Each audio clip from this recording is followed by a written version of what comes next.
Well, good evening, everybody, and welcome to the September meeting of the North Point Peninsula Council. It's great to see so many faces, new and some we've seen many, many times. And like we always do, we'll get started with the Pledge of Allegiance. Pledge allegiance to the flag of the United States of America and to the republic for which it stands, one nation, under God, indivisible, with liberty and justice for all.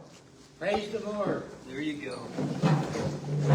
Well, thank you all again very much for being here. Thanks to everybody online who's going to be watching at a later date. Come on out in person. We'd love to see you. Before we get started, I just want to thank all of our sponsors, all of our advertisers and volunteers, and especially our members for your support. We couldn't do any of this without you, and we really do appreciate it. Good to be back after a short summer. My gosh, things flew by. But here we are again, ready to jump in with both feet. Right, Ed? Yes. Yeah, there you go. So, Officer Briggs couldn't make it tonight to the meeting, but he did send me our police report. And this is for September, so it's from August the 7th to September the 3rd. There were 180 total calls, 48 total reports written. I'm not sure what they were, but and then there's narcotics, overdoses. That's two different categories: robbery, theft from auto, another theft from auto, a burglary, and then another. And it's so great to report zeros for every one of those categories. So it was a great month as far as crime goes on the peninsula. We still have our issues, no doubt about that. You know, slow down on the roads, be courteous, watch out for pedestrians. But this is a great report. I know earlier in the year we had a couple that raised our eyebrows, but this is really going. So keep up the good work, everybody, and stay vigilant. Let's keep our eyes open. Too hot to rob your neighbor. There you go. Yes. Get them next time. So, we're going to go right to our speakers, and we're really happy to welcome Tradepoimt Atlantic again. I guess this is what, Aaron, year 11? Or Yeah. Year, it's hard, yeah. Yeah, it's 11. Talk about time flying, and there's a lot of new things happening over there. Hopefully we'll get some good updates on the projects that we've been following for a good while now. And so, Kristen, it's all yours. Thank you. Thanks, Rand. I appreciate it. Good evening, everyone. I see a lot of familiar faces in the room. Good to see many of you. My name is Kristen King. I'm the Director of Corporate Affairs at Tradepoimt Atlantic. With me this evening is Aaron Tamarchio on the Corporate Affairs team. I've got Pete Haid, who you all know and love, on our environmental team. And new tonight, Matt Newman. Matt is a resident here on the peninsula, but he also is on our environmental team. So they are going to help me with the Sparrows Point Container Terminal update. So I just want to give you a couple of updates on redevelopment efforts at the point. As you know, we come every September. The North Point Council invites us every September to give you an update. So this is just going to be an overview of what's happened since last September. And so on the development side, you'll have seen this map before. On the left is the 1995 map that we reference a lot, what the mill looked like at the time. On the right is a May 2025 map. So I know it's probably hard for many of you to see, but if you go to our website, you can do a tour of the site there. You can also enlarge this master plan map. This gives you a good sense of the 3,300 acres that is the former Bethlehem Steel Mill site.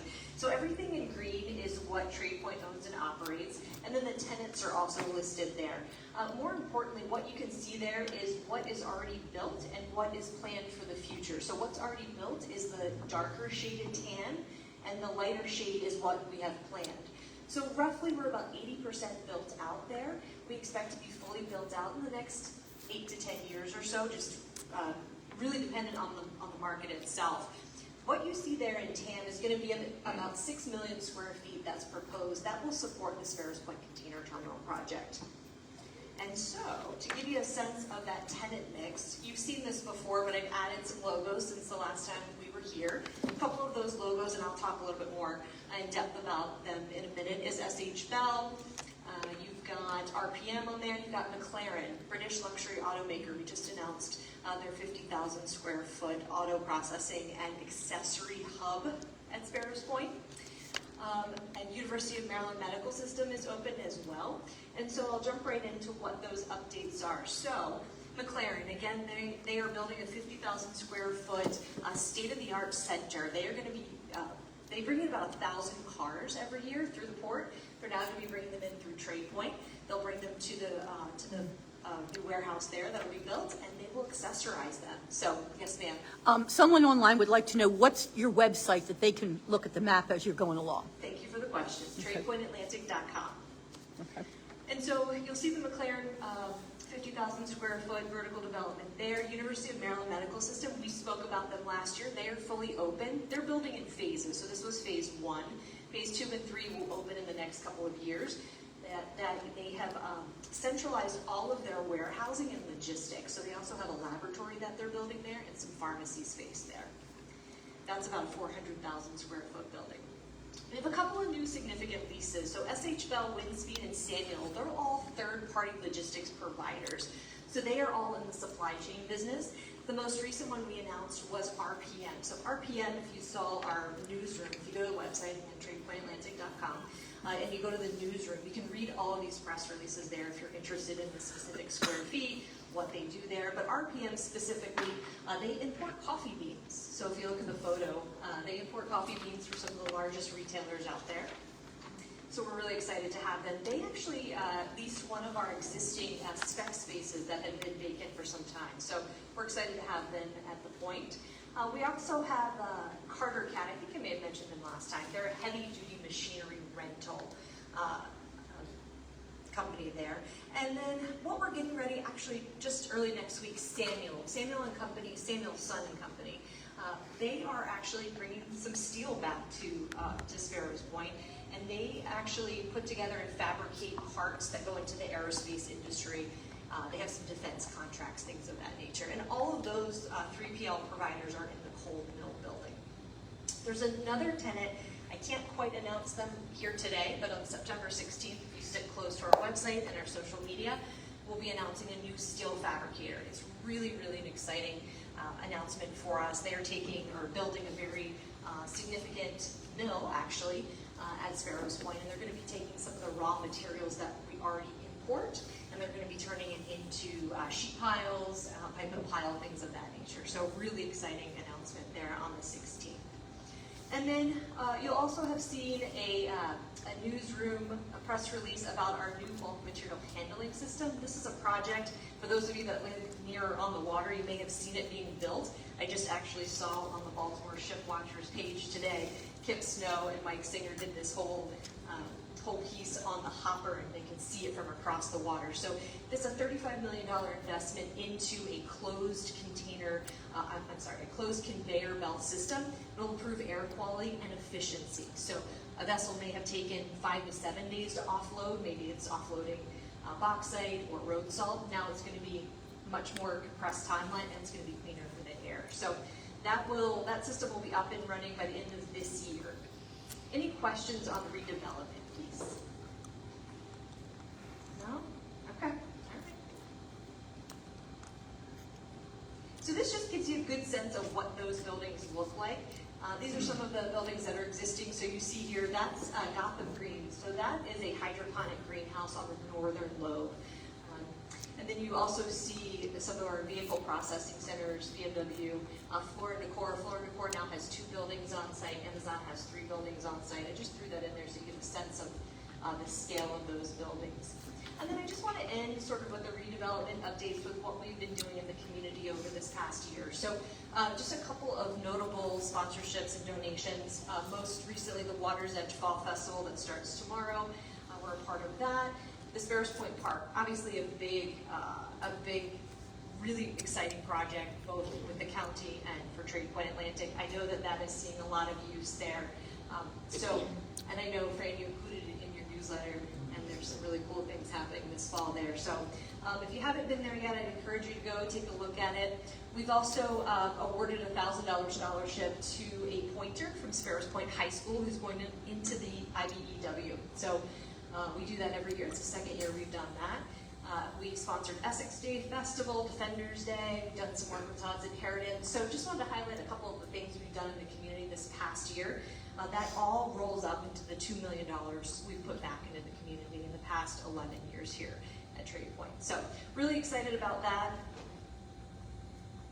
And then all of that to say, Sparrows Point is our flagship. So our investment team, we're long-term holders of the property, and so we've looked at Sparrows Point and said, we've done such great work here. What can we do with properties of similar, that look similar in the region? And so you may have seen this update. So this is the Allied Trailer site. If you're familiar with Howard County and Savage specifically, this is the Allied Trailer site right across from the Toyota dealership, Carmax area. And so this currently, it's an underutilized site, quite frankly, on the Route 1 corridor. And so we came in and said, we think it could look like this. We've done it at Sparrows Point, and we can do it here in Savage. And so the county executive announced that a few months ago. We plan to acquire the property by the end of this year and start demolition in early 2026. So depending again on the market, depends on who those users are going to be for those 3 buildings and how fast they get built. But we're really excited about expanding outside of Sparrows Point. We have a great team, and so that's what that project will look like. Stay tuned for additional expansion plans in the future as well. Any questions? Yes, sir. With this new administration, is there any effect on the wind farm or wind turbines you're producing? So U.S. Wind is a tenant at Tradepoint. They have coined their area there Sparrows Point Steel. And many of you saw in the news last Friday, they had received a $47 million grant under the prior administration. That was then rescinded by the current administration. I don't have any insight into their operations. I can just tell you what I read in the news, and what they're saying is that they're moving forward despite having lost that grant.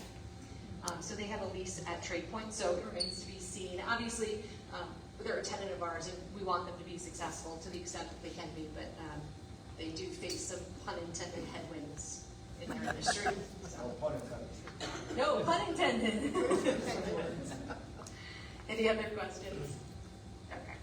So the Sparrows Point Container Terminal, we've been talking about this project for a few years now. Pete and Tom Queso, who's come to these meetings a couple of times, have been working diligently on both designing and permitting this new container terminal here at Sparrows Point. So it's about a 330-acre redevelopment project. That is Cove Point as you see it today. It's been a site that has remained fallow for many years due to the contamination from the coking ovens. Just really quickly, this project in and of itself would bring Baltimore from a 6-tier port to a 3rd-tier port. It's really, in these economic times, something to be excited about. And it brings dedicated cargo here to Baltimore with our partner, MSC. It's TIL. MSC is the Mediterranean shipping company. And so when you think about what that means for this area specifically, that means 8,000 jobs. That's 1,100 new ILA 333 jobs. That also means more than $1 million of investment in this region. And this is what it looks like. We've talked about this at length, so I certainly can dive into any of the specifics as you'd like me to. But the actual design of the terminal has not changed. Some of the components have changed slightly, just depending on, as we've gone through the design process, some things had to be tweaked here or there, but largely the design remains the same. Pete, am I on the right track there? The plan per se remains the same. Remains the same. Okay. So what you see there are 2 vessels at the berth there. That's the Brewerton Channel at the bottom of your viewing screen. That is the Brewerton Channel. That's where the vessels will turn around, and that's where they will back into the terminal there. What has changed since the last time we were here are our dredging placement plan. So what we had talked to you about in the fall of last year was what we were calling at the time our combined plan. Now, Pete and Tom have worked really hard with with EA Engineering to come up with what we're calling our preferred alternative. So this preferred alternative is what will be in the final impact statement, environmental impact statement, or FEIS. That will be released on or about 9/22, September 22. So if you look at the project website, and that's www.spctnd.com, you can see the actual schedule there. We are a project in the Fast 41 permitting council, and so there are defined timelines there when things are supposed to be delivered. So we should expect by 9/22 that the FEIS will be published. There'll be a 30-day period there, and then the final record of decision we expect by the end of this year.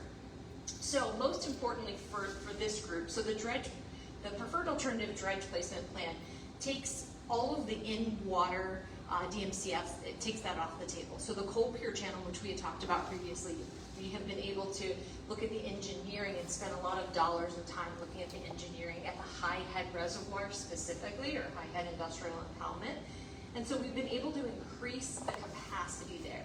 And so by increasing that capacity at High Head, which is an existing industrial impoundment on our property in the northern section, we're able to increase that to 1.7 million cubic yards. So combining that with the off-site placement that we've previously talked to you about, the ocean placement in Nods, which is an EPA certified site, as well as the Maryland Port Administration, they've agreed to 1.25 million cubic yards over the course of 4 years. So those are the three alternatives. That takes this project entirely out of the coal pier channel.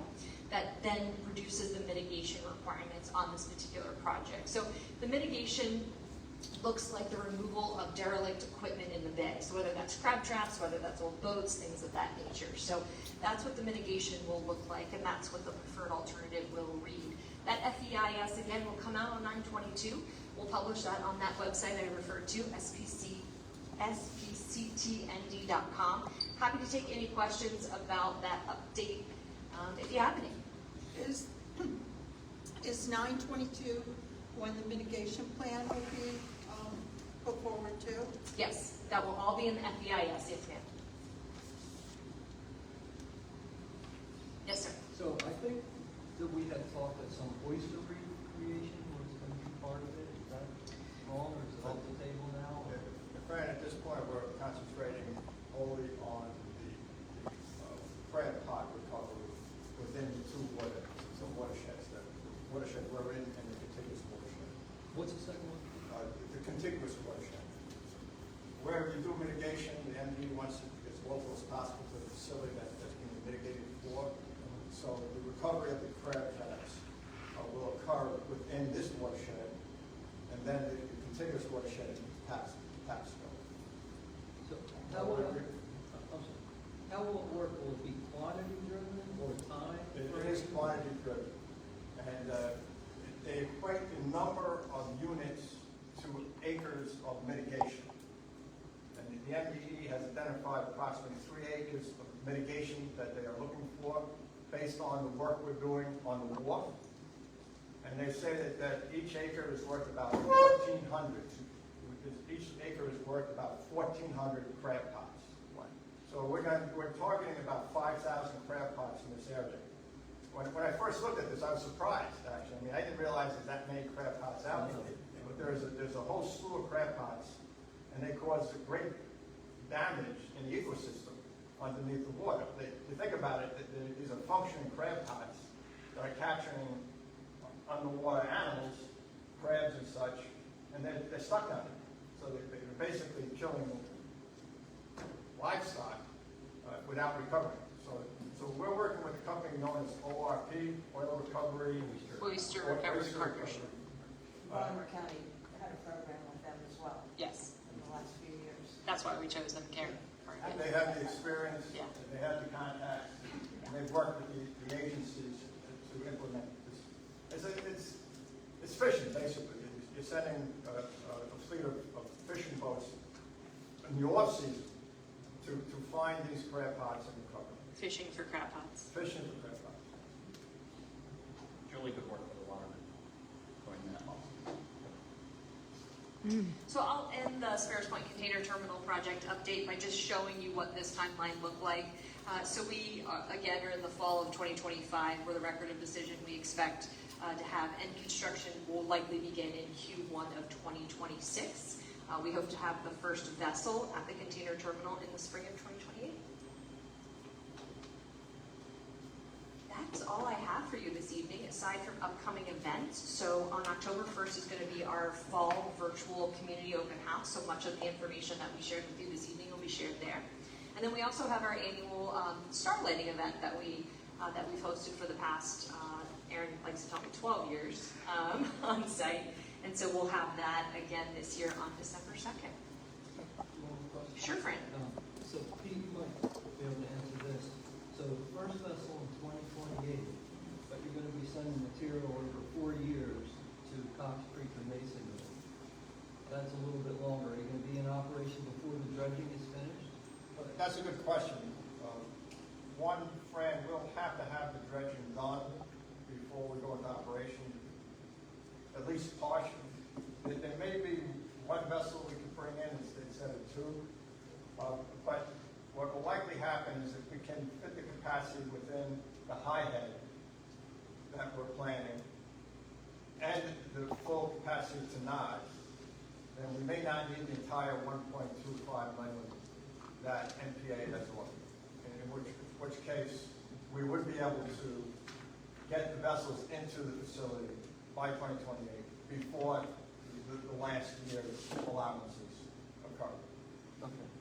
That's just the maximum that they've said they would take. So not necessarily are they going to get all that. Correct. What is the height of the high head from where it's at now? From grade now, how much are you adding on? 30 feet. 33 feet from there. Yeah, 33 feet. And I think we talked about it in the past, it's kind of a low-profile DMCF. If you look at the buildings across the street, like Black Marsh, they're up around 56 feet. The trees in the area are also much higher than 30 feet. Will this just be grassed? Will it be planted? What will it be?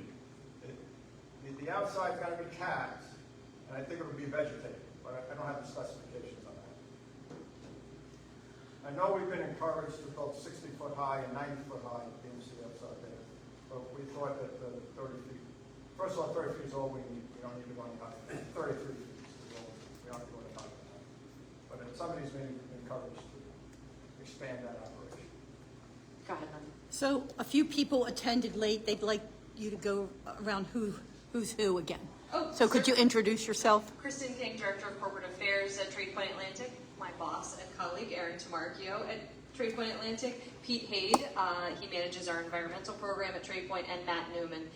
He's on our team, but he's also a resident.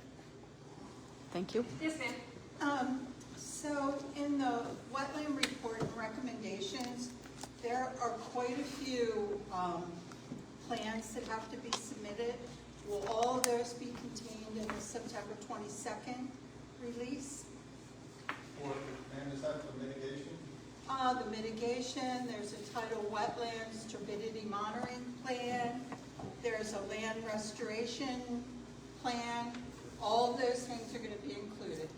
And The turbidity monitoring plan will have to go in prior to the beginning of dredging. okay, and the dredging cannot take place between April and October. That's correct. At the time of the restriction, it's April 1st to October. Right, and it will be environmental buckets, hydraulic dredging. What is the mechanism? There will be environmental buckets where feasible. There may be some areas where it's so rocky and stony, the environmental buckets don't work, but generally speaking, it's environmental buckets. That's in the FBI case. And how will this be transported to the high head? An enclosed hydraulic system or something I read, or? Well, the environmental buckets would put the materials in a scow, and then the scow would be taken up to the shipyard on the dock. The scow would go to a dock, which will have a hydraulic offload. So the material that we dredge, that's on this scow, which is basically a barge, will be slurried up using water and pumped into the high head DMCF. The DMCF is there's going to be a big bowl, a burned area that will pump material into. And all the water that's going to be taken from the Patapsco will then be released back to the Patapsco, or there's a sediment plan, or how does that work? That's an excellent question. In the beginning, the first few scows will take the water out of the Patapsco. But once this DMCF, which is a big bowl, receives some material and water, and when we're pumping this material, you should bear in mind, it's probably 90% water. You really have to slurry it up to be able to pump the material. So you're going to have mostly water in the DMCF that you're sending material to. once we get to a certain amount of water in the PMCF, we will start taking that water out of the PMCF, recycling it, and using that water to slurry up the more material that's going to go in. So it'll be kind of a closed loop recirculation system as opposed to continuing taking the water out of the tap system. Now ultimately, you're going to get so much water in the PMCF that you need to discharge. We will be monitoring that. We are modifying the NPC permit, which is a water discharge permit that is orchestrated by the NPC. And that will either go through our wastewater treatment plant or a new diffuser system that we're designing right now. And I'm glad to hear that nothing is happening to the marinas, the yacht clubs. Yes. So thank you for that. Yes, ma'am. And you know, getting out of the water, open water, I know some of you guys were here since 2 years ago when we first discussed it. We were going to originally do a 100-acre PMCF offshore. And as we went through the NEPA process, which is a very rigorous process where you evaluate the different options we have, we went from 100-acre down to 35-acre, down to these coast piers that was 19 acres. But in each event, we continue to engineer through progressive engineering of where else could we put this material. And our engineers and the additional information we got from geotechnical investigations up at High Head showed that we were able to increase the dike walls just a little bit more so that we could take all that material and not put it into the coastal.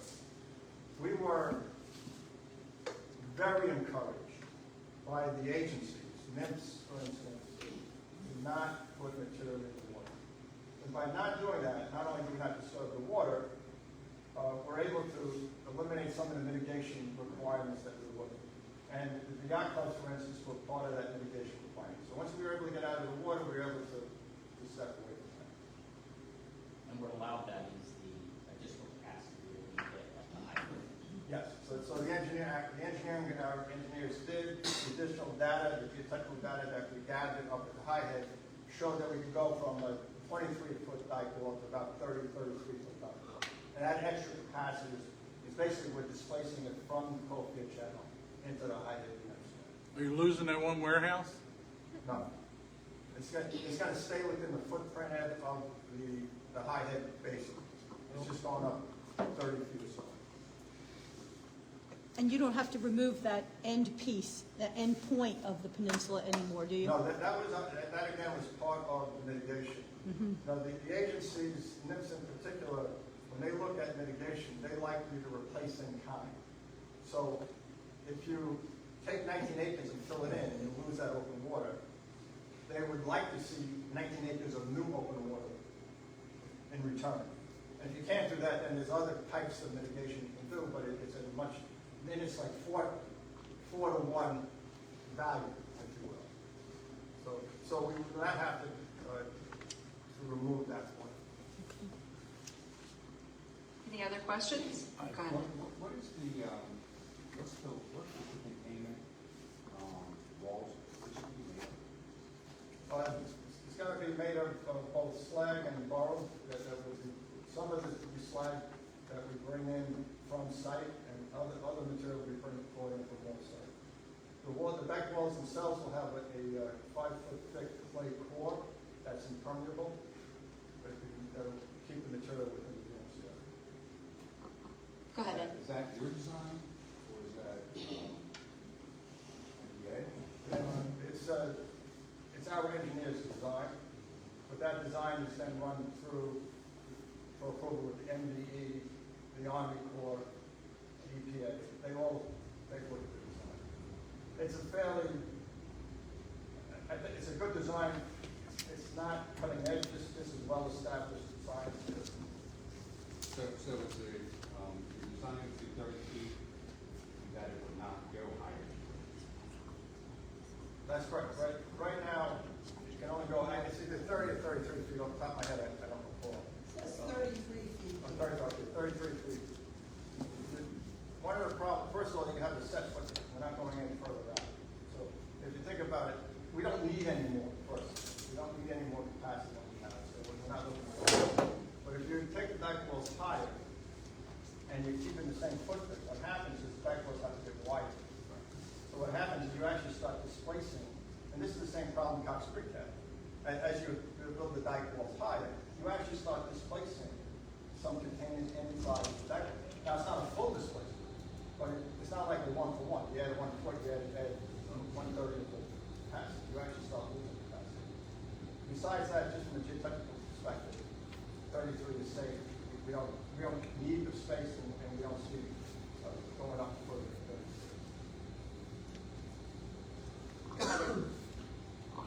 My question is, I mean, we also have some skin in the game with the new park. Is it still not accessible for the community? I know we've discussed this, and it's going to be a county issue, but we're going to need some help to push through to be able to gain access through the community for the park. And there is county lands and so forth to get there. You know, we still have people, families walking out on the cloverleaf to get to this park. It's a big concern, so we're hoping for some assistance to try to push that as a forward agenda. Yeah, you know, that green space that goes almost all the way up. Matter of fact, where the junkyard used to be there, the junkyard actually started using that space, but that, it's awful. There's a path. There's a county alley. It's a paper road. Yeah, it's a paper road. I ride my bike through there. You can get into that park. So that is in the plan. With Bob Smith retiring, we'll have to see who comes in and how we can get it all worked out. But yes, absolutely want to get that connectivity. You're talking about bike and pedestrian access? Correct. Yes. Yeah, I mean, you have walking paths in that green space already, making that work. Through the paper road, you mean? Yes. Yes, people use it. Right, they unofficially. use it, but I mean, it dumps into your gardens. It's not conducive, you know what I mean? It needs to be designed. Right, it needs to be Yeah, designed. I agree with you, Ed. Right. Yeah. Agreed. Any other questions? Linda, anything online? No? Okay. No more questions. Oh, sorry. Are there any future plans for the Penwood warehouse to be removed and used as a parking area? The Pinwood warehouse, you said? You talked about down at the, North of the lodge. Oh, where the pilings are? yeah, this area here? Right. Yeah. Yes. No plans right now at this point.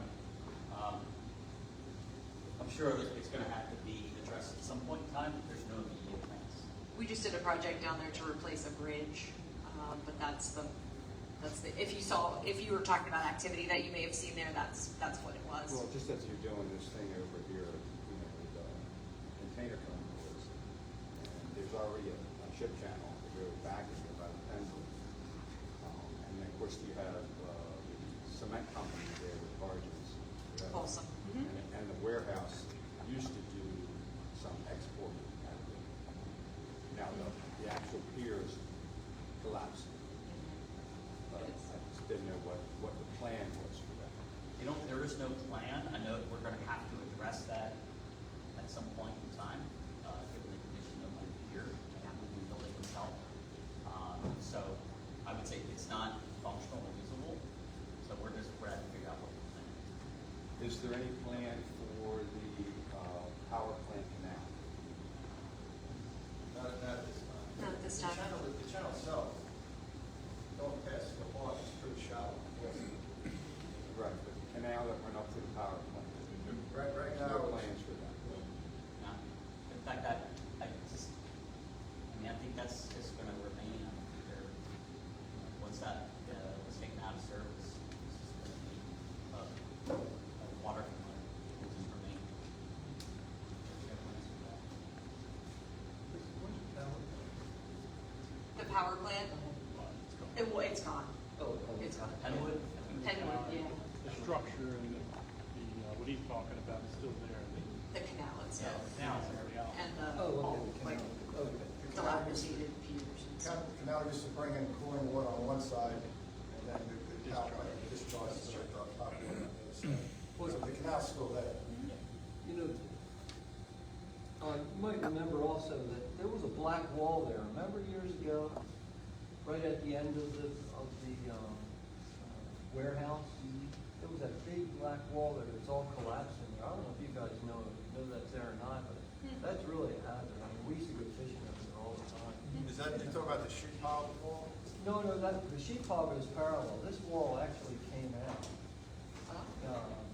Is it submerged? It was just past it was made out of the sheet material, but 20 feet tall. Yeah, what it was is, there was a perpendicular wall that was Yeah. installed when they were using the warehouse and the container ship, not container, cargo ships would come in. But as they left, okay, and the prop wash would tend to push water and material down the wall by the canal. Okay? And they added that wall across there to minimize the prop wash, because that prop wash was going all the way down into Jones Creek. So they added this perpendicular wall, but now that wall being sheet pile, okay, and of course it's, dilapidated, and rusting, and falling apart, and so forth. So it is a bit of a hazard, because, guys do tend to fish around here sometimes, but it's constantly moving and swinging back and forth. We'll bring this back to our team. Honestly, it just hasn't been part of our internal discussions. Right. It's a project, so it'd be good to hear from you all that, there's concerns that just hasn't been on our radar, so. As well as probably the entire sheet rock wall. Yeah. I'm sure that Yep. thing is probably falling apart. That whole area. It now has a sheet pile wall. Right down the middle. Right down the center. And it comes out into the Jones, and then it makes a hard right. Right. And the purpose of that in those days was you wanted to keep the hot water away from the cold. Right. You don't want to be recycling, so we discharge the water downstream a little bit instead of back up. So that sheet pile wall was the main. There's some comments online about new truck traffic. Can you comment on maybe the status of the road rerouting and truck traffic Yeah, so I estimates? don't have a current update on the 695 Bear Creek Rehabilitation Project. I know that it's been underway. I think maybe that's a good speaker for future months, Fran, Jim Harkness from MGTA. So they've been doing active construction there. I think there's another 18 months at least, if not 24 months to go on that particular project. I have heard from Lieutenant Cassidy that there have been some ongoing complaints about Delvale, and so we work with our tenants. I know that a few of them specifically had trucks that were taking shortcuts, quite frankly, through the community, so we worked with some tenants to get those trucks rerouted, their GPS systems rerouted, and so it's sort of like playing whack-a-mole, to be very honest with you, but we do address them as soon as it's brought to our attention. We address them with the tenant, and so I think that's just going to be ongoing until the Key Bridge is rebuilt, until the entire infrastructure around the peninsula is fully functioning, hopefully in the next 4 to 5 years, fingers crossed, on the Key Bridge rebuild. And I know that the 695 Bear Creek Rehabilitation Project, again, will be done in the next, I'm going to say 2 years to be conservative. So once that's all fully functioning, I'm hoping that the traffic that's being rerouted through Delville most specifically does lessen. It is something that I know Lieutenant Cassidy and her team are working on, especially now that school is back in session. So if you see those concerns, feel free to reach out to us. info@tradepointatlantic.com is a good email address to do that, and we'll address them with both the police department and our tenants as appropriate. Do many of the trucks go past the park? Or do they go out? Off of Wharf Road, no. There isn't any reason that many of the semis should be on Wharf Road. Now, you do get dump trucks on Wharf Road that are going down to some of the tenants there. That's been normal traffic, but. And then have another question. Did TPA did you or will you need to redo the permits due to the higher containment site at the high heads? There is several permits that will be requiring for that. One would be the dam safety permit, because it basically confirms like the whole packs of water. The dam safety permit. Yeah, the dam safety Okay. permit. Just want to be clear. Then there's our NPC permit, which is, we have a permit that allows us to discharge water into either Jones Creek or Bear Creek or Tapsco. Nip, We have to can modify. you, NPDES, NPDES. what does it stand for? National Pollution Discharge Elimination System, NPDES. That's why we say NPDES. It's a water discharge permit. That has to be modified so that we can discharge the water that this lady was asking about a little while ago. And so Pete, there was a meeting on that last month. Yeah, we had an informational meeting at the library. MDE hosted that. Library. The MDE hosted it, we put a presentation together to discuss the system. And there should be a permit review of that. Yes, the permit is going through the modification process. There will be a public hearing for that, probably by the end of the year, for that permit. And we'll publish that. And we're also, the facility itself is being reviewed by both the NDE and the EPA. Okay. Any other questions, Linda? Thank you kindly. Thanks, Francis. Sorry, Frank, go ahead. That's okay. How's the retail going with Denny's and Starbucks and all that? Everybody happy? Everybody seems to be happy. Starbucks is doing really well. Pumpkin spice lattes were just released. Everybody needs one. Denny's seems to be doing well, as does Popeye. So, Yeah, we've been seeing people having meetings in there, students coming in after school. There was one lady that was, I think she was setting up office in there for a while. So, it's Should good to start see renting it out being space. used and people, having their coffees with friends or meetings with their groups. And, that probably even saw an interview going on there one day. So it's good. Do you want to mention your open house? So we do have our fall virtual community open house on October 1st. It is on the end of the slides here, in case you want to put it on your calendar. There it is. It's October 1st, and then again, December 2nd is our Best Deal Star Lighting event. Feel free to come out. Love to see you all. Thank you for your time this evening, and we'll see you again next year.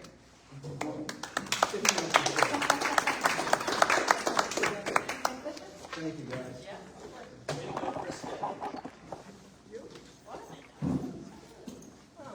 Okay, and look, if anybody out has questions, they're always available. You can get them to us, go right to the website. I'm sure there's a contact information on there, so don't hesitate to ask. Now's the time for all this. Thank you, Frank. Thanks, everybody. See you, thanks, Pete. Good night. Okay, so we'll move right along in the agenda. Tom will get all the questions, Pete.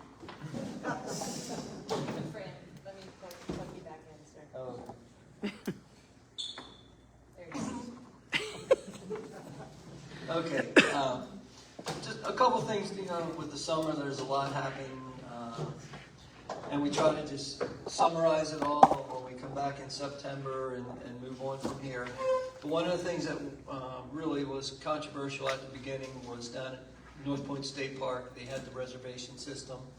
I remember if you wanted to go after Memorial Day, I think, all the way up until Labor Day, you had to have a reservation for Saturday, Sunday, and holidays. And from talking to the staff down there and different people, it went fairly well. I think that they have identified some glitches, some improvements that they want to make next year.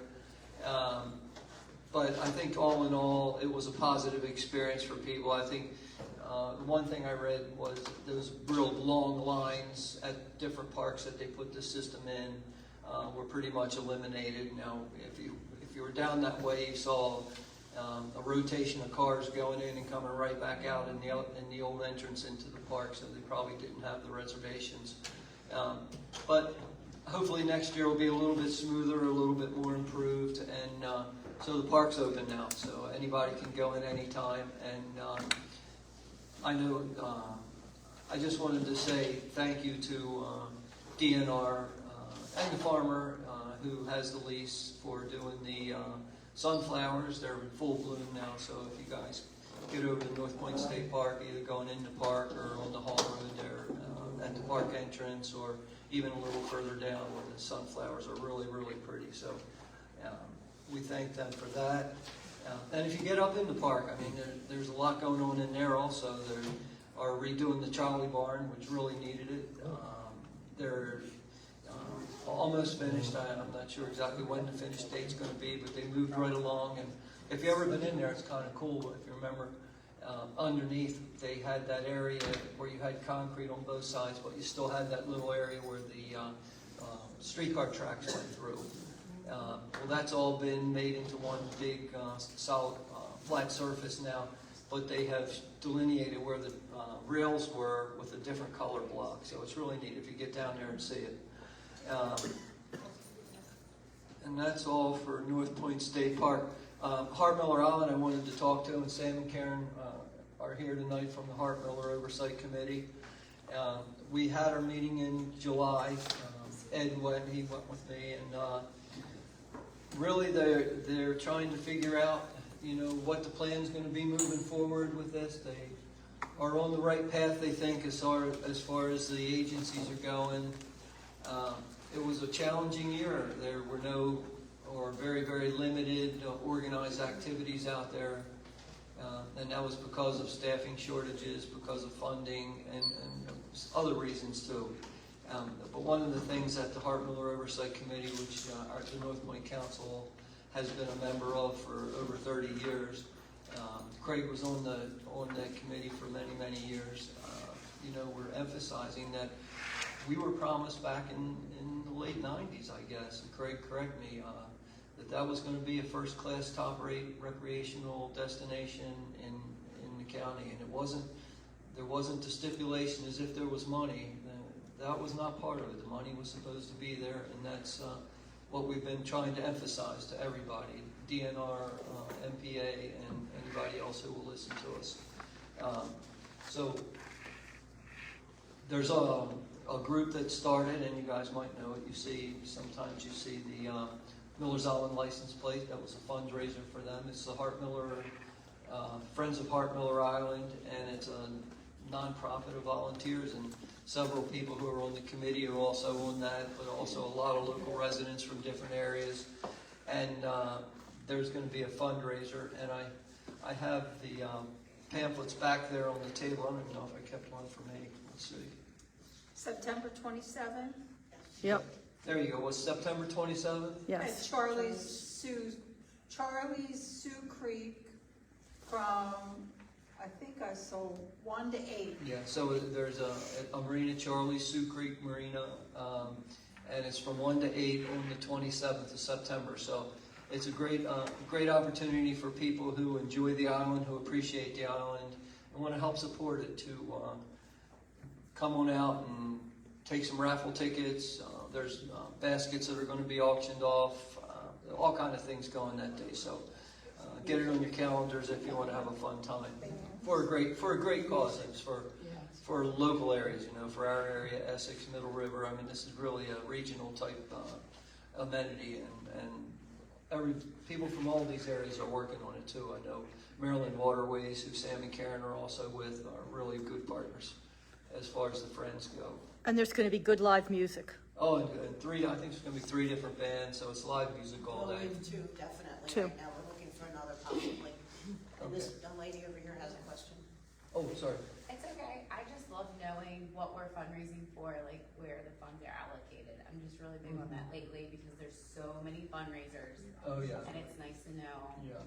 what it's geared towards, like facility fees or the staff. Like I know it's park rangers, so I don't think we would be paying, you know, for them to be there, or like trash cleanup. Like what is the fundraiser for?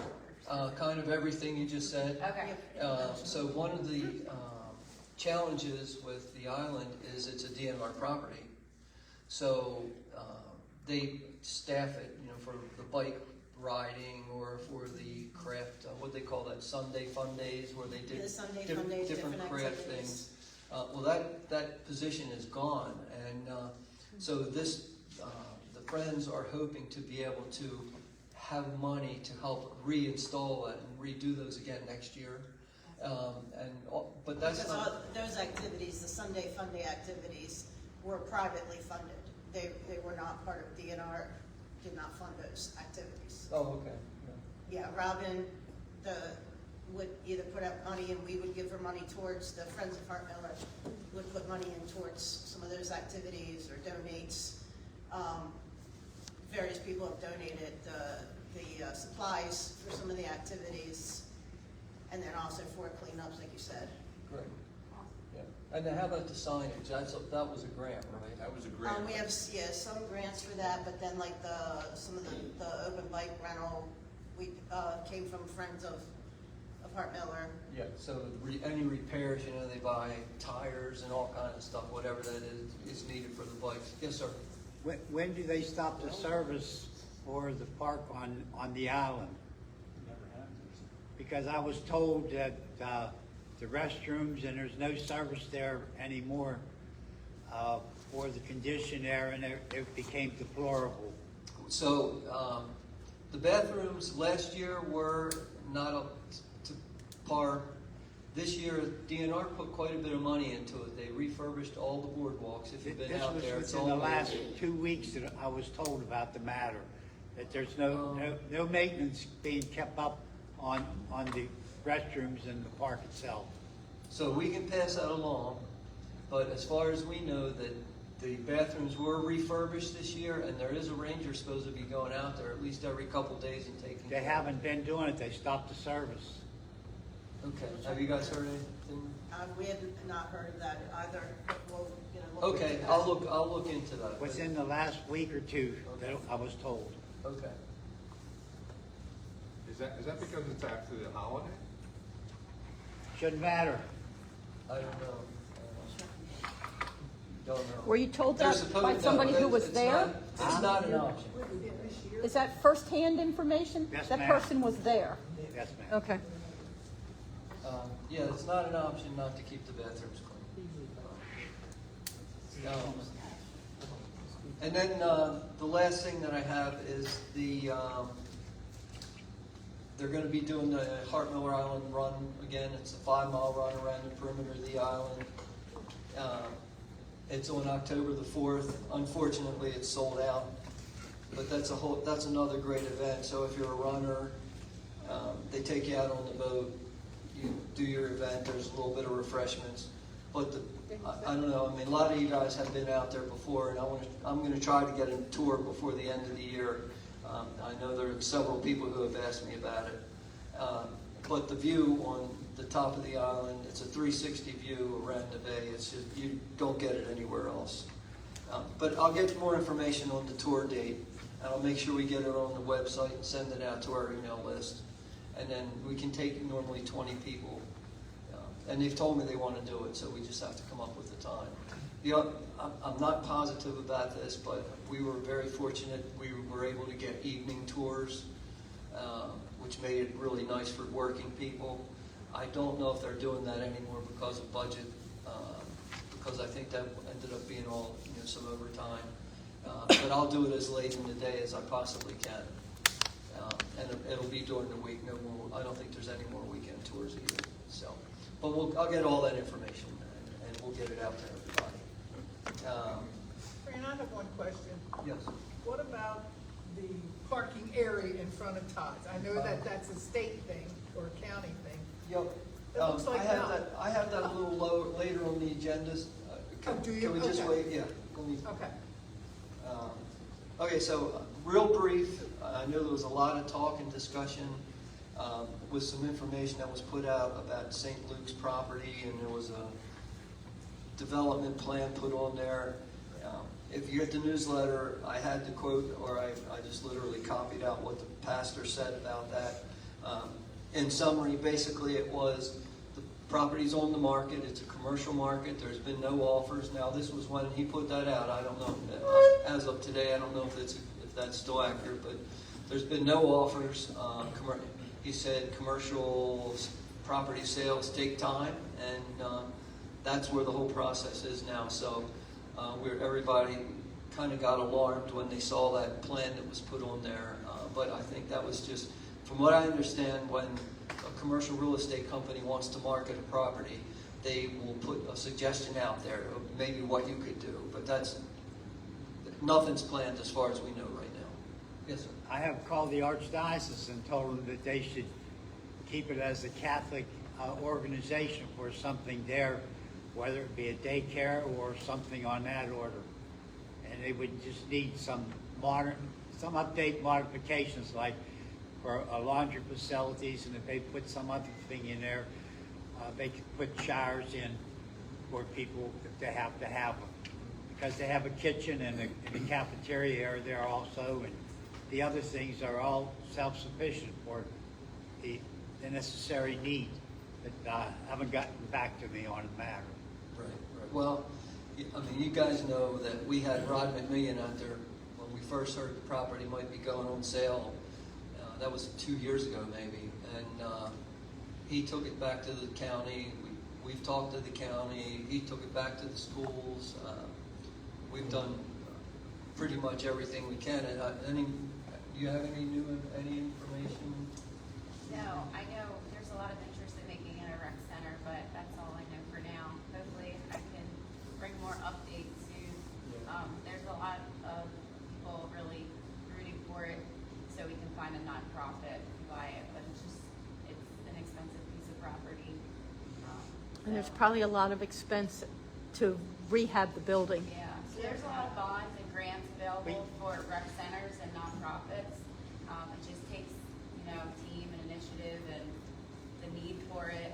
It's right across from the high school next to the assisted living facility. It would be used 100%. We all know that, but it needs work, and it definitely has a price tag on it. So it'd be nice if it was more affordable, that we could turn it into something for rec.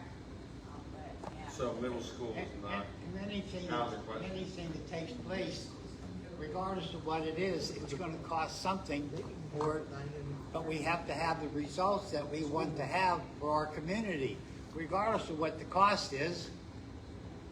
So Well, the county schools, I think they've already looked at the property and decided no.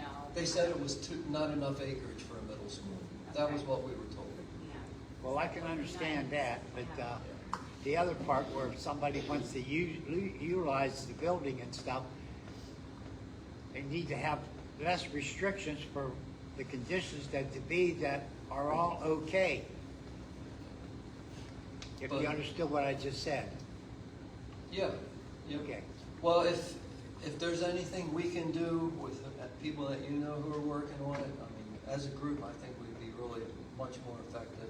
We've already talked to the fire department, and they've tried. I mean, it's a challenge. It's going to be a real challenge. Yeah. And it was also suggested that we could put the post office there, because we don't have a post office like you have in Dundalk. And we can make it into a community center for some other things also. Yep. Take a lot of community support and the right. You have the support, you just gotta get the politicians to have common sense to put things in our area that we should be entitled to have. And the politicians don't even come here for meetings. They didn't even come here for the bridge meeting last week. I know we've been looking for a lot of nonprofits to be a part of it, so it takes a little bit of time, and then support, like you said, from local politicians to sign off on things like bonds and grants. And when you call them for suggestions, you don't get no answers. Some never even call me back, and they're legitimate proposals for the area. Just like I'm in the process of trying to get an exit off of 695 into Dundalk. There's no exit southbound to go into Dundalk off of 695. There is no ramp to go north on 695. And I'm in the process of trying to get that done for the Good luck on community. that one. And people should have no gripe, because they need to have an access and area to go there, not have to go all the way around 1.5 miles under the bridge. Yep. Okay. Good points on all of it, and thanks. Well, let me go to the next thing on. There's a bunch of different projects that I wanted to just touch on. Everybody, we all wonder about the asphalt sidewalks. Yes. Well, not sidewalks. They look good. It's better than It nothing. feels so good to drive by and see people on them all the time. I mean, with strollers, with bikes, with walking dogs, little kids. I mean, those are the kind of amenities that we really need in this community, and they will definitely be used. So that's one thing. The school walkway. This has been going. If you don't know what this is, we worked in 2019 we had a project approved for replacement walkway from Edger Elementary School to the high school. That's how long this project's been going on. I've been asking. I just got, earlier this summer, I got a response back from the county that they're waiting for something from MDE now. It's just terrible as long as these projects take. Another one is the boat ramp at Shaw's Discovery. Ed and I have knocked our heads trying to get information from the county about who owns the thing. I mean, the county doesn't own it, they don't own it, the developer doesn't own it, nobody really owns it. You heard Chris Briggs here, they can't even enforce, I shouldn't say this, but there's not even any traffic signs going up to the boat ramp on Bowers Farm Road because it's not a county road. You know, they said they can't even put signs on it. So the ADA accessibility part of that, that's another thing we're knocking our heads with the county on. I just sent them a letter earlier this week trying to get an update on all these things, and I haven't really heard back, but it's frustrating. It's frustrating for all of us because you hear on social media, if you read the stuff on social media, you know, it's like, and they're right, why is this boat ramp look the way it is? Now people are, you know, not taking care of it, throwing trash. It's just a party place. And these amenities we work so hard on to get for the community. And we finally get something, and it's just... Yeah, I mean, people legitimately asked for that access to that body of water. They were really determined to get that. And it was very upsetting that we're stuck. Well, when you go down there, you can't launch your boat because they parked all over the top of the ramp. Right, that's like another they think thing. it's the parking lot. And to try to find somebody whose car it belongs to, a little language barrier falls into place. Well, There's no language barrier on Miller's Island, you find the same thing on Hidden we're still hitting on them, and we're going to try to get all this stuff resolved. It's terrible. Oh, another was the walkway along North Point Road. I've been told that it's going to be finished in September. No date. That's the one they put in and then tore up between Shaw Road and Bowers Farm Road. So that's supposed to be going back in. We'll see. Hey, Fran, get back to the, Keith just said safe routes to schools. Todd received the grant and had the money. Tell him it's not a money issue. We got the grant. Yeah, the money was there already, Keith. It was just getting the permits, the permissions from the school, the county trying to get, not cooperation, the county to do the project needed to get the school's permission to do it. It's just a lot of things, and we've actually heard over the years that it's going to be starting soon. Now this last one that they are trying to get new MDE permits is just a whole nother wrinkle in that. Because that project's not just an asphalt sidewalk. That project is curb, gutter, sidewalk. And that's one of the little caveats there is right next to where the sidewalk hits North Point Road, there's a ditch, and it's a wetland. They consider that a wetland. So that's all something that they had to work through too. But still, 6 years is ridiculous. Plus, I don't think there's enough problem with the land and the increase on the incline coming up because it's a pretty good grade going up. Yeah. So is that an ADA issue then, because it's a grade? Which they'll probably have to take the sidewalk into the property and, you know, snake it a little bit. But they own all the property, but then the wetland permit, it's just enough. Did you have something? Okay. That's about it on that. Those are just updates, and basically they're kind of like our police report tonight, 0. Sorry. So I reached out to Rod McMillian. I asked him if he had any of the new school figures, the enrollment figures.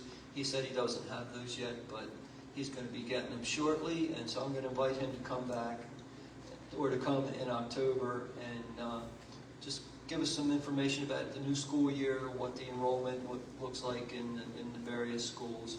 Because that's been an interest of ours for many years now. How about the new school to be built? Did you give a light on that? not heard anything on that. I saw them putting in new gutters and maybe a new drive around the drop-off at the high school, or new curbs maybe, or cut-throughs. Haven't heard anything about a new school. Okay. I don't even Because know. it's still, We'll ask him next month to see if it's even in the budget. I don't even think our school. it's still a proper place to put the new school. So we have a guest here tonight, and Steve Pattison is a contractor with the port. And next month, we're going to do something a little bit different. You know, we always have our speakers, and then we have our meeting. We're going to flip that around next month, and we're going to do our meeting, like a brief meeting. But then NPA has asked if they could do an outreach event here, because there's been a lot of questions about dredging, the quality of dredging, the methods of dredging, all that. So they are going to come out, and they're just like the typical meetings nowadays. They're going to have stations, and whatever your interest is, whatever your question might be, you'll be able to go to that station and hopefully get the answers that you're looking for. But Steve Pattison is here tonight. And Steve, did you? Yeah, let me just, Yeah, sure. People online have a hard time hearing that. all right, Me too. thanks, Randy. So as Trina said, I'm a contractor. I do work for the Maryland Port Administration. Katrina Jones, who some of you may know, wasn't going to be here tonight, but she had a last-minute conflict and asked me to pinch it for her. So as Trina said, the MPA wants to have, they're calling it a Get the Scoop on Dredging open house. They did this in Turner Station. I wasn't there. I understand it was very successful. And the whole intent is to try to get information out, answer questions. As Fran said, they're not going to have it as like somebody giving a bunch of presentations. They simply want to have experts from MPA and their contractors here at various stations. Some of the topics that they would talk about include testing. You know, how is the material tested? What are some of the criteria that determine whether or not dredge material is safe to use or not? They'll have information on Hart Miller Island. My understanding is they may have representatives or will from the Oversight Committee, maybe the Friends Group, I'm not sure, but there will be somebody to talk about Hart Miller. Innovative reuse, which is, again, trying to find ways to use the dredge material without having to put it in a containment facility, do it safely, meeting all the MDE criteria. So they'll have people here talking about that. They'll have a contractor who's well-versed in the various dredging technologies, the type of equipment used, all those different alternative approaches that you're hearing about the TPA has been evaluating. And just talk about their outreach effort and how you can get more engaged with MPA. And they will provide light refreshments. Don't have any details on what. They will have those refreshments. So Katrina did want me to not only convey all that to you, but just see if there are other topics or issues that you'd like for them to address. And bear in mind that it's a little bit of background. I know Fran's very much aware of this, but MPA is required by state law that was passed probably about 25 years ago, the Dredge Material Management Act, to develop what's called the DMMP, that's the Dredge Material Management Program. So MPA is required to have a 20-year plan, a rolling plan, for how the dredge material from the navigation channels that serve the Port of Baltimore, how that material is going to be used. And so most of the material, virtually all of it that they develop a plan for is what's called maintenance material. It's maintaining the channel. As the channel, as you probably all know, will silt in over time. And so that's what they're tasked to do by the Maryland General Assembly. So any questions or anything else that, yes, sir? I'm in a proposal now and been for a number of years that we need to dredge Back River back to 1940 from the east side to the west side, the whole matter, no cost to any homeowner or his peer or whatever. Today you can't even go out with your boat unless it's high tide a lot of places because of the matter. And there's about 2 feet of silt. When the boats go up Back River, the water becomes brown, chocolate brown, and it's unsafe for people to be swimming in also. back to 1940, I wanted to dredge, remove all swampland. There's no environmental issue on the matter, and once you clean everything up, it'll have a better place for the aqua life to be there, the fish, the crabs, and the fish can come upstream to spawn, and so forth. And there's no environmental issue. These people are out of their cotton picking mind when they said it's an environmental issue. It's not. You have to do something to create something to make it better. And that's what needs to be done. And not only Back River, but there's other streams that are becoming swampland because they're not dredging them. But they'll dredge the harbor, they'll dredge the channel, but they won't take care of the immediate area for the people that are here. Good point, something to raise at the open house. I will say that a lot of that, in my opinion and based on my experience, a lot of that dredging in those what are called local waterways is more of a county responsibility. But MPA is specifically authorized to look at the navigation channels entering the Port of Baltimore. And back in the 70s, whenever they were going to put the Hart Miller Island in, I had suggested to them, you have a containment. You take and fill it up. When the matter becomes, sediment becomes no water, just whatever it is, it becomes stable. You take it and put it on the farmer's field, 1 foot thick.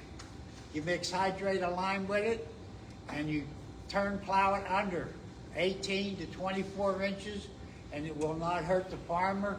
And the hydrated lime will purify any matter that is in the contamination that people think that there is.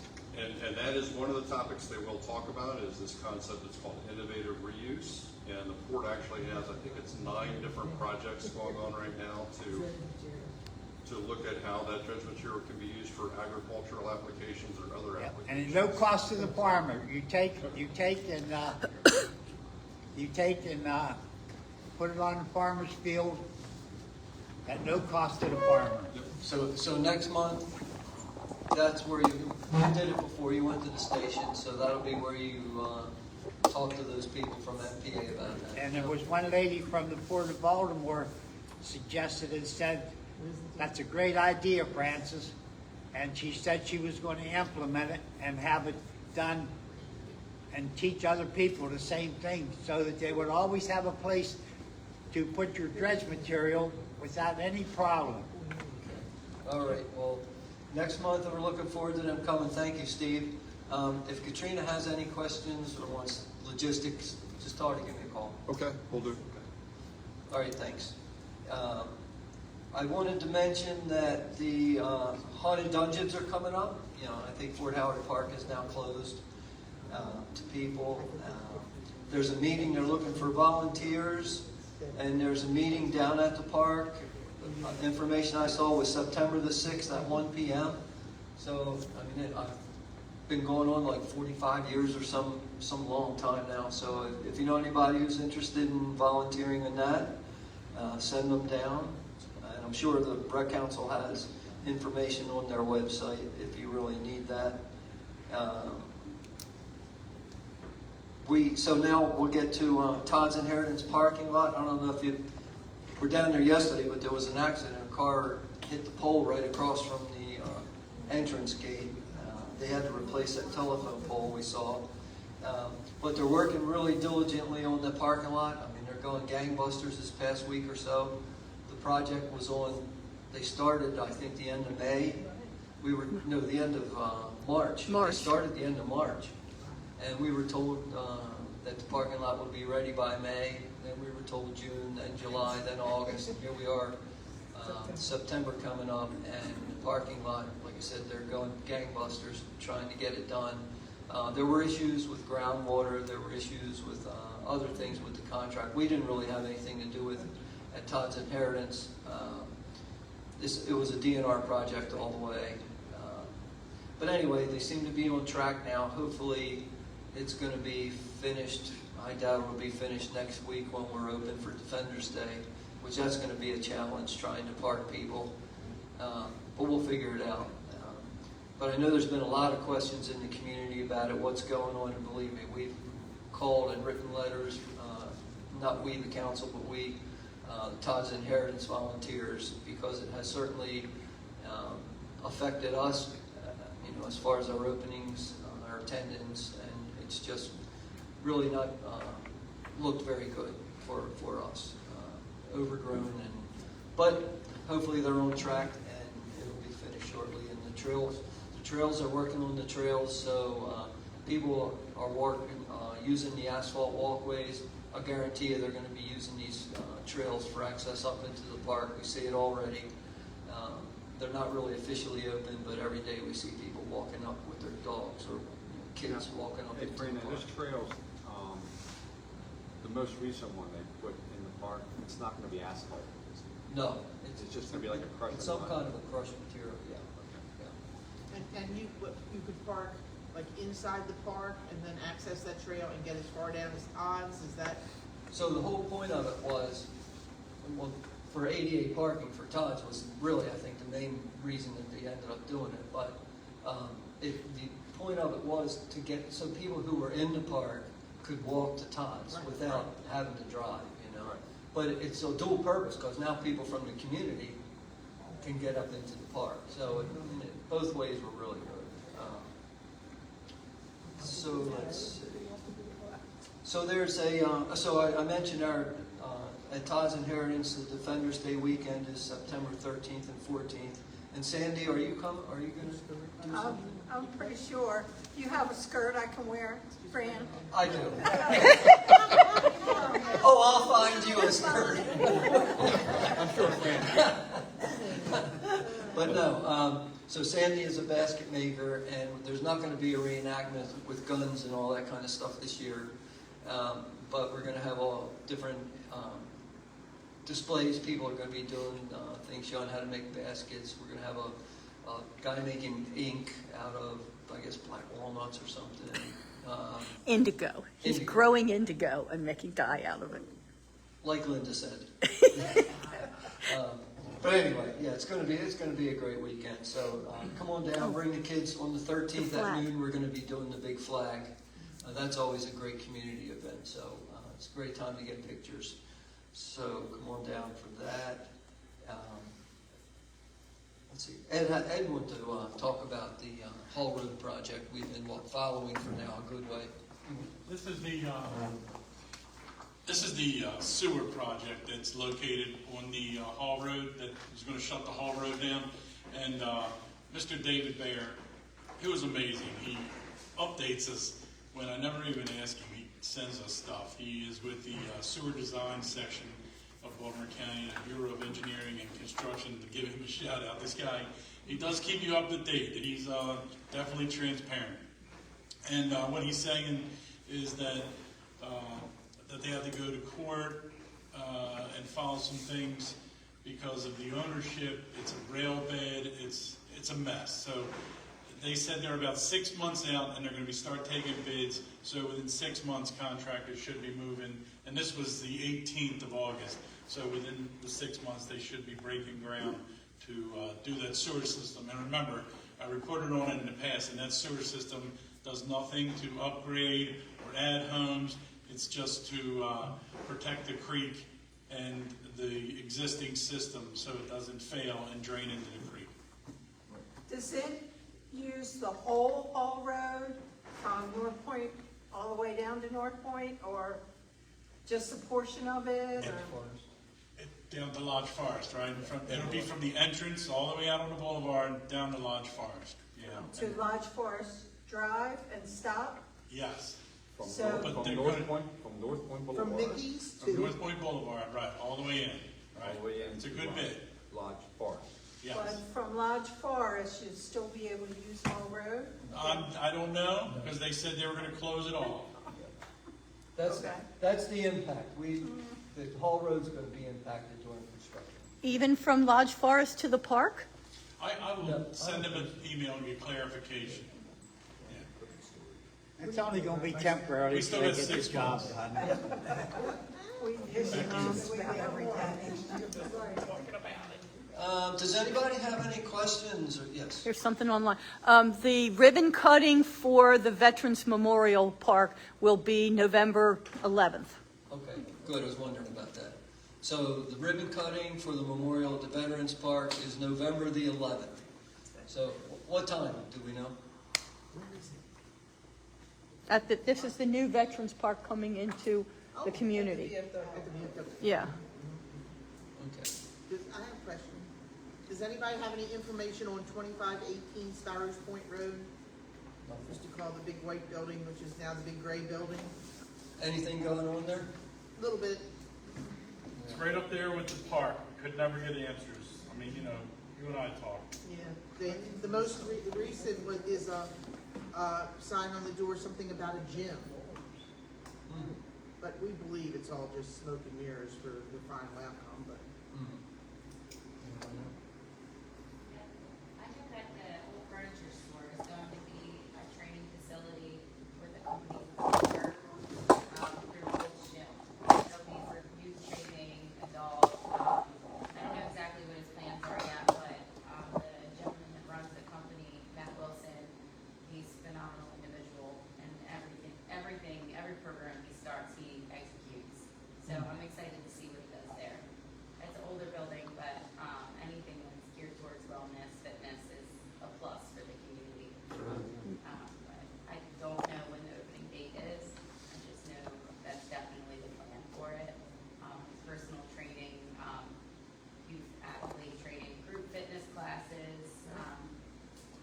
We host so many events, really great boot camp events for I think kids, like as soon as they can play a sport, like all ages, everything. His classes right now, golds are $10 for a boot camp, and he has personal training too, and he has a whole team. It's a great group. Well, if you know him and if you ask him if he'd ever want to come and talk about what he's planning on Sure. doing, you're more than welcome. Yeah, and he's on Facebook too. You can look him up, the Do Work Factory. And then there's always a Do Work Factory like trainer inside of Gold's Gym, and they're always more than happy. They have classes from like 5:30 in the morning. You don't have to be a Gold's Gym member to go. It's like $10 drop-in classes. Yeah, I like that it's drop in. Yeah. That you don't have to. Sometimes he has special events. There's a lot of different fundraisers. I went to like a dog you need one when you brought your dog. I know he does veterans one, all types of like giving back. He gives back to the rec council, like 10 goals. He helps train athletes that need endurance training. Our lacrosse, I'm the Vipers chairperson for the lacrosse program, and he's helped us pre-season get our athletes ready when our fields aren't ready. Like we'll take them to the gym and we'll work with the kids to get like some one-on-one work. What was his name? Matt Wilson. Matt Wilson. Okay. The businessmen's, I think, has tried to contact him to speak at their meeting. Okay. As I a new don't know- business in the community. Yeah, I don't know about the building, like, that opening date at all. I just know, like, that's his vision. I'm sure there's a lot of work to be done. I Yeah. can't imagine. I've never been in there, but I know it was there for a very long time. Yeah, That's all I have know. seen the signs in the window. Yeah. He has signs up in the window that's kind coming of what soon. I can see. So, just knowing the nature of his trainings now, if you want to get a glimpse of what he's done in Gold's Gym, Kristen's the manager there. She's really great to the rec council with ESP, and she can fill you in too. She's really nice. Her office is when you first walk into Gold's. She might be able to give you a little bit of insight on some of the great things that he's done to improve Gold's Gym, like renovation wise. So anything that he touches gets a little better. So hopefully that building Wonderful. will get better. Great. No, so he just announced that he's staying, because that was a big question mark for a long time. But he's staying in Gold, so he's growing. There's a lot of growth. Great, thank you. So, let's see. Anybody? Any word on the trash wheel, when they're gonna put it on the end of Morris Run and Herring Run? Do you guys know anything about a trash wheel at Herring Run? Yeah. Anytime soon. It's been approved, so I was just wondering if there was any update on it. No, I don't know anything. But if we hear, we'll definitely bring that up. Okay, so next month, as I said, our speaker's going to be at Maryland Port, and they're going to do that outreach event thing, which is going to be pretty interesting. If you have any questions at all about dredging, like Steve said, dredging, quality of dredging, methods of dredging. God, how can you be so much of a dredging? Scoop the nuts on dredging, I guess. Well, you know, it's interesting that Tradepoint is considering, or they've got in their plan to put material at Masonville and Cox Creek. Like Steve said, the DMMP is for maintenance dredging of the shipping channel. So there's always a challenge to have enough a place to put this stuff. And so MPA has, I know over the past several years, you know, they have kind of limited the new work dredging or for private enterprises, if I remember right. You know, they had to limit that because they have to have this, by law, they have to have this capacity. So they must be doing something right with the two new facilities with Cox Creek and Masonville being able to take this additional material from Tradepoint. So that's a good thing. And on the Good planning. and on the new bridge, they're telling us when they're going to have the bridge itself available, but they haven't told us what they're going to do or how long it's going to be before they fix the approaches. Right. Well, we'll try to get them to come maybe in November. And I was dumbfounded many years ago, and we need to have a blessing that we don't have the bridge today because 695 parallel to Beth Boulevard, it's a disgrace what has had to be happening there. They have to dig up all the roadway and drive pilings down and resurface it and bring dirt in. And many years ago, I was dumbfounded. They took cinder ash from Brandon Shore Power Plant and brought it over and put it there as fill.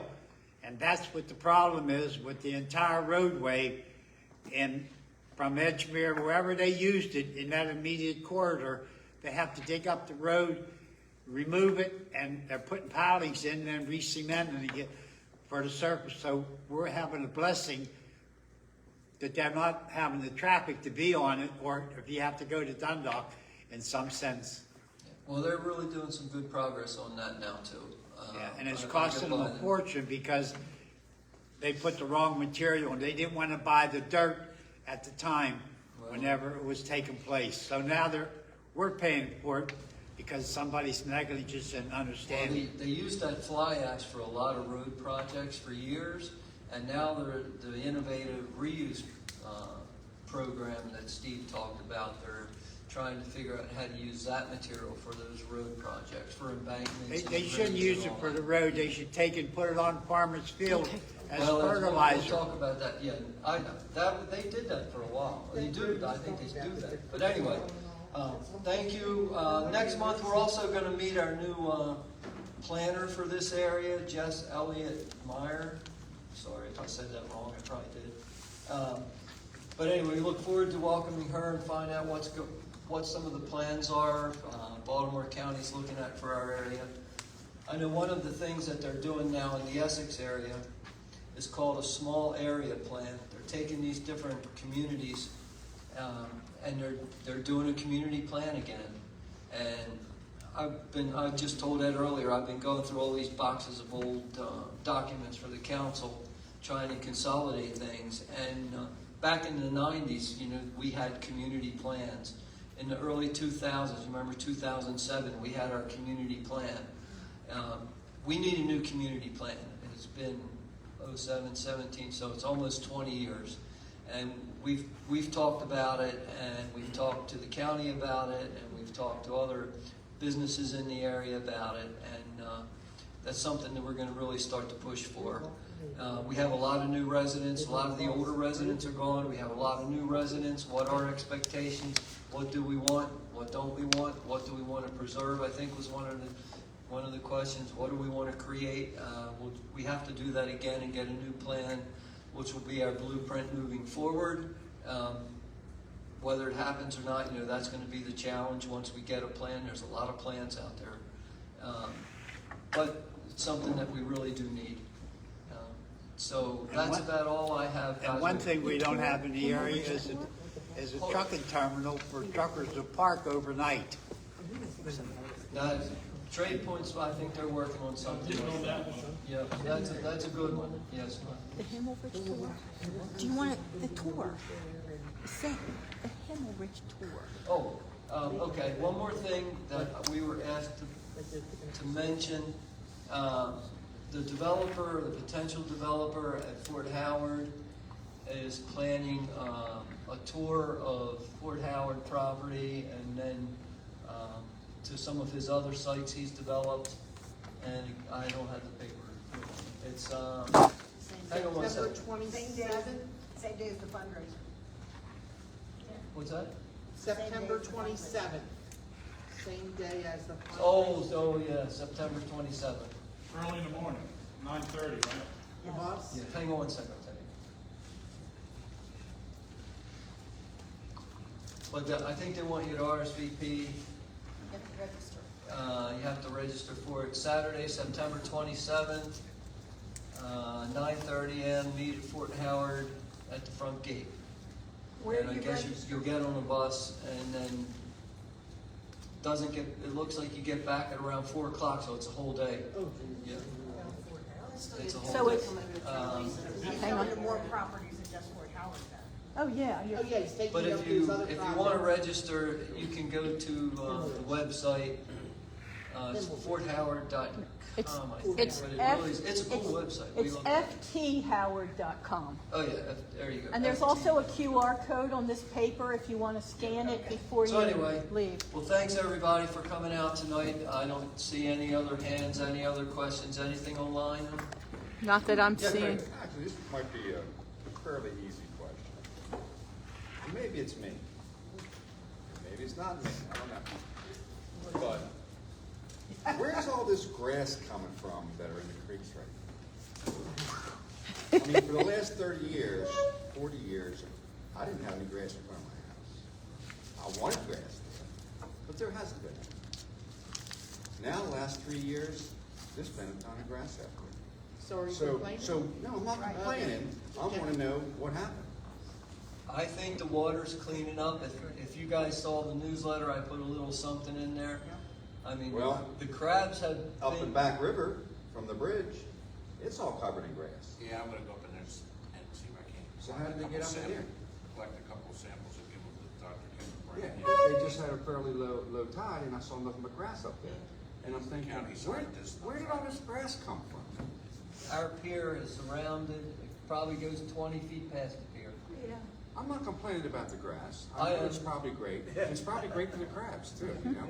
But it's just interesting that all of a sudden, So you all think if this the grass county is- looks at this, they'll be able to tell us the reason? Well, that's what I was trying to say. If you give me till the next meeting, I'll get a sample and give it to Dr. Kim, or a scientist from Walker County, who has both eyes. I'll hand him some of it and ask him that question, try to have an answer. and it seems to be predominantly one, but there are various kinds. Yeah. Well, it looks good. It looks good, but you can't fish all this year. Can we get back river restoration? Do you want Can we contact them, because they know a lot about the vegetation. They're back They're river. the water. There's a Facebook page that's really good, the Back River Restoration Committee Facebook page. There's a gentleman on there that posts a list. No? Okay. But he knows No, a lot of his facts really, it sounds really good. Okay. But All right. if you like really listen to him, some of Okay. the things are just so. He's out there, like, he has live video, what's Yeah, I mean, in there, and like, it looks really great it's at first, entertainment but though. some of the. Okay, it's Yes, entertainment. if it, like you He even, talks about native species sometimes. you even talked about a fresh oyster bed up there, Okay. that there's a fresh oyster bed up there. There's no fresh oyster bed up there. Okay. But no, the grass is unbelievable, unbelievable. Yeah. Good to know. But the crabs have been unbelievable. Yes, they are. I'm just, Best year in 30 years, I remember. Anyway, so, all right, guys, thank you very much. We're going to call it. Safe travels home, and have a good evening.